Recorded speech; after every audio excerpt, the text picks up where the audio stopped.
नमस्कार साथियों, स्वागत आप सभी का हमारे YouTube चैनल पे, जहां हम आज चर्चा करेंगे जो भी बहुत ही एक संगीन विषय है, जिसके लिए जैसे ही पटवारी भर्ती परीक्षा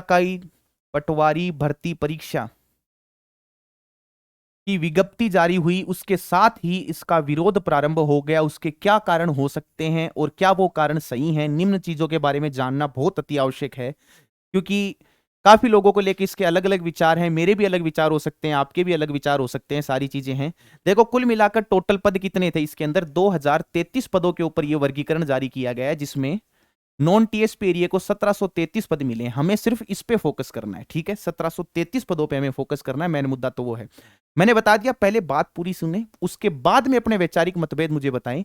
मैं पूरा सम्मान करूंगा यदि आप मेरा पूरा सम्मान करोगे कि मुझे बात रखने का मौका दिया, तो उसके बाद में आपको भी मैं मौका अवश्य दूंगा, ठीक है?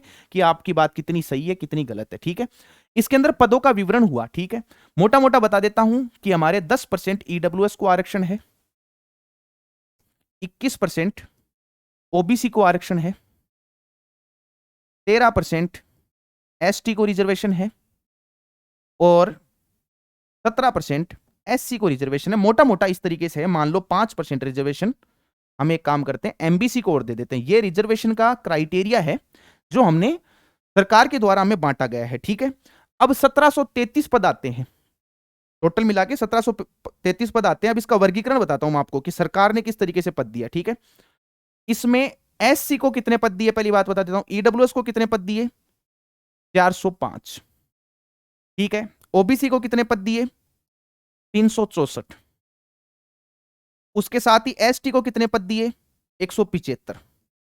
एससी को कितने पद दिए? 229।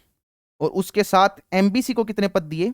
वो डेटा है नहीं, शायद वो 165 के समथिंग पद हैं, जहां तक मुझे याद है। वो डेटा मेरे पास अभी अवेलेबल नहीं है, ठीक है? मैं बता दूंगा, ठीक है? यानी कहने का मतलब क्या हो गया, ये टोटल पोस्ट का 23.36% हो गया, ठीक है? और ये टोटल पोस्ट का 17.48% हो गया। मोटी मोटी बात इन दोनों वर्गीकरण के बारे में करते हैं। बाद में चिढ़ना मत आपकी, मैंने ईडब्ल्यूएस के बारे में ज्यादा बोल दिया या फिर ओबीसी के बारे में ज्यादा बोल दिया। मेरा किसी भी कैटेगरी से कोई सरोकार नहीं है, मैं पहले ही बता देता हूं। ये मेरे विचार स्वयं के हैं जो मैं आप लोगों को बताना चाहता हूं। अब आप लोगों को समझना पड़ेगा कि किस तरीके से ये चीज हो रही है। क्या जिस कैटेगरी को 10% रिजर्वेशन है, क्या उसे 23% रिजर्वेशन देना सही है? पहली बात तो ये, पहला पॉइंट तो ये निकल के आता है। सही और गलत की बात करेंगे, है ना? कि जिस कैटेगरी को 10% रिजर्वेशन है, क्या उसे 23.36% रिजर्वेशन दे देना सही है? कुछ लोग बकायदा ज्ञान देने आएंगे, मैं बता देता हूं, उनके वहम मैं पहले निकाल दूं। कमेंट करो, पहले पूरी वीडियो सुन लेना। दो चीजों का नाम लेंगे, एक तो रोस्टर प्रणाली, है ना? पता कुछ नहीं होगा, पता कुछ नहीं होगा कि ये चीज क्या है, रोस्टर प्रणाली। दूसरा, बैकलॉग पद। बस दो ही चीजें हैं इन लोगों के पास में जिनके तहत ये लोग बार बार चिल्ला सकते हैं। दोनों इसके अंदर लागू नहीं हो रहे, मैं आप लोगों को पहले बता देता हूं। एक्सप्लेन करने की जरूरत ही नहीं है कि रोस्टर प्रणाली, बैकलॉग पद, ये तरीका भूल जाओ। इस तरीके से आप खुद को नहीं छुपा सकते, ठीक है? अब बात करते हैं कि 10% कैटेगरी है उसको तो 23.36%, 21% जिसको रिजर्वेशन उसको 17.48%। अब ये बता दो मुझे किस तरीके से उचित है, ये किस तरीके से उचित है? सिर्फ डिमांड इतनी होनी चाहिए कि जितने पदों का वर्गीकरण जिस हिसाब से सरकार ने रिजर्वेशन सिस्टम के अंदर दे रखा है, वो उसी तरीके से लोगों को दे। मेन मुद्दा क्या है? अब काफी लोगों के वैचारिक द्वंद्व मैंने दिन में देखे भी थे इस चीज को लेके। मैं कल भी बोलना चाहता था इस मैटर पे, लेकिन उसके बाद मैंने बोला नहीं, है ना? क्या है इसके अंदर दिक्कत? दिक्कत यह है कि लोगों के पास एक ही है, 70 वर्षों से ये आरक्षण का लाभ ले रहे हैं, क्या हमें नहीं मिलना चाहिए? बिल्कुल मिलना चाहिए। कौन मना कर रहा है? रिजर्वेशन हर उस व्यक्ति का हक है जिसको उसकी सच में आवश्यकता है। मैं कहां मना कर रहा हूं, आप लोगों को होना भी चाहिए, लेकिन अति हर चीज की बुरी होती है। कल पटवारी का नोटिफिकेशन आउट हुआ, किसी भी कोचिंग संस्थान ने इस चीज पे गौर किया क्या? बहुत कम लोगों ने, बहुत कम लोगों ने। और गौर भी किया तो किसी ने बोलने की हिम्मत की क्या? किसी ने नहीं की, सिंगल ने। थंबनेल जाके देख लेना, दो चार चीजें मिलेंगी। क्या मिलेंगी? कैसे होगा सिलेक्शन, कैसे होगा सिलेक्शन, पहला तो ये। दूसरा, हम करवाएंगे सिलेक्शन। वाह, जैसे पेपर यही छापेंगे, है ना?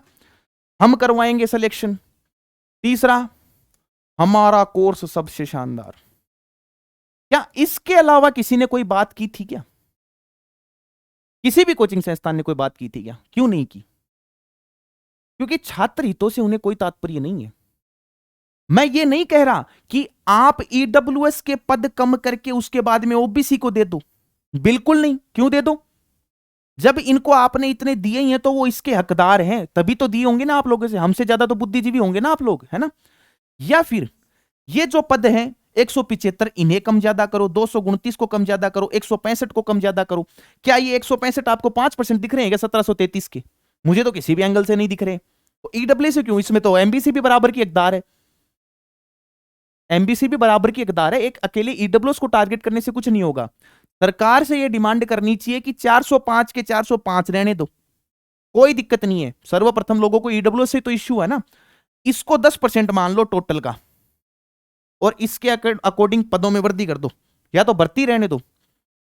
ये सवाल दिख रहा है कि कैसे होगा सिलेक्शन? कोई बता सकता है क्या?